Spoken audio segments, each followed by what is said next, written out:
Año 1647. Si prevaleciera la epiqueia, para obispo sin confirmar por el Papa, deberíamos de decir, que puede haber en la Iglesia de Dios, jurisdicción episcopal que no emana de la suprema cabeza, contra voluntad expresa suya. Francisco de Contreras 1647.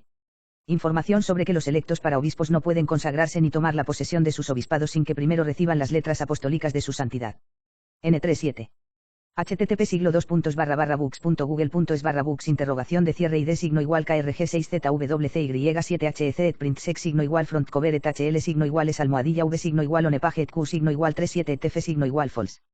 35. Luego el obispo electo por su majestad, hallando su iglesia necesitada de gobierno de obispo, ha de tener por nociva la ley del Papa, que manda so graves penas, que los obispos, ni se consagren, ni tomen posesión de sus obispados sin letras apostólicas presentadas, mas quien no ve que esta proposición condena el uso y observancia de todos los obispos del reino, que presentados por su majestad, siempre aguardan las bulas apostólicas, fin jamás poner en duda, ni pasarles por el pensamiento.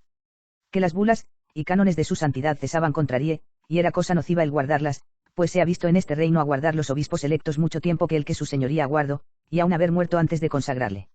De más que el rey nuestro señor, como patrón de las iglesias, pide y encarga al obispo electo, que quiera encargarse del gobierno de la iglesia, para que la presenta, en el ínterin que se despachan las bulas apostólicas, para lo cual despacha cédula al cabildo de dicha iglesia, por vía de ruego, y encargo, que den al dicho obispo el gobierno de la iglesia.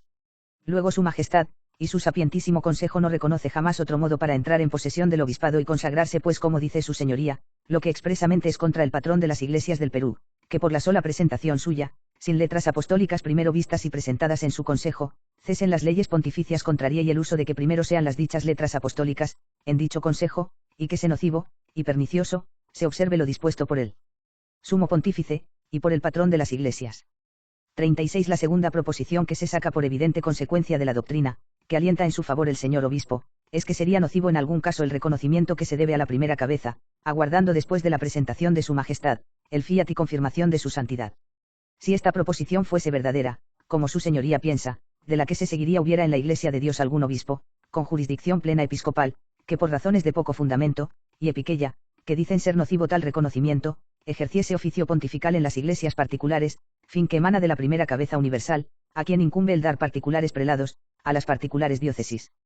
No me alargo en decir lo mal que suena esta proposición, ni en calificarla, solo la propongo simplemente, para que los doctos si vieren algunas exageraciones del señor obispo, y calificaciones que dé a los autores del parecer que se le opone, entiendan, que los que dieron el parecer, como hijos de la Iglesia romana, y tan obligados a mirar por su suprema dignidad, dijeron la doctrina que la apoya, sin conferir la contraria, de tan más las proposiciones coligen, véase al doctísimo Vázquez.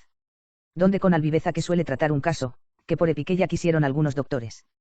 Y bien clásicos, eximir de una ley estatuida por el pontífice pones este argumento in simili forma, y se llama demostración moral, como verdaderamente lo es.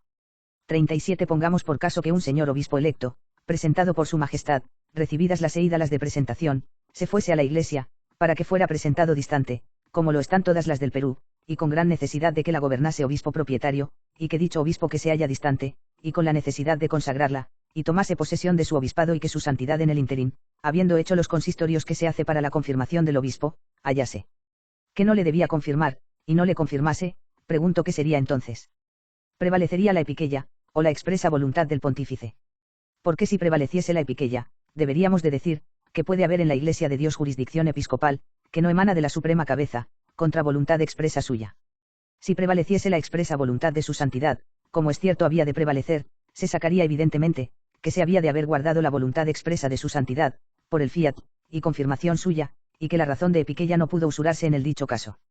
38. Confirmase lo segundo, porque si se asentase esta razón de epiqueia, en materia de obispados, y jurisdicción episcopal, y en qué tan debido es el afrentar la jurisdicción cierta, y segura, y no dubitable, y opinable, de que se pudiera usar de epiqueia, por necesidad de las iglesias, y distancia de la curia romana, podría usurarse también, en que no sería necesaria la presentación de su majestad, y que sin ella podría un obispo vecino al obispado necesitado, consagrar para dicha iglesia, a un